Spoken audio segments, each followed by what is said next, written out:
లూకాసు వార్త 16:19 ధనవంతుడు ఒకడు ఉండెను. అతడు ఊదారంగ వస్త్రములు ధరించి ప్రతి దినము అతడు బహుగా సుఖపడుచున్నాడు. అతడు చనిపోయాడు, పాతి పెట్టబడ్డాడు, పాతాళంలో బాధపడుచున్నాడు. ఎందుకంటే అతడు బ్రతికి ఉన్నప్పుడు కనికరపడి చేయి చాచి ఎవరికి సహాయం చేయాల.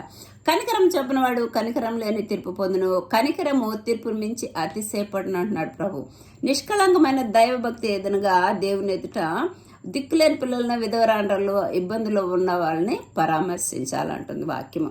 ధనవంతులారా, మీ మీదకి వచ్చి ఉపద్రవముల గురించి ఏడుపుడి, ప్రలాపించుడి. మీ ధనము చెడిపోవును, మీ బంగారం వెండి తుప్పు పట్టును. ఎందుకంటే వరదలో కొట్టుకుపోయిన వాళ్ళని మనం చూస్తే వాళ్ళకి తుప్పు మాత్రమే మిగిలింది. కాబట్టి నేడు అనే ఒక దినం ఉండగానే కనికరపడి చేయి చాపమంటున్నాడు. క్రియలు లేని విశ్వాసము మృతం అంటున్నాడు.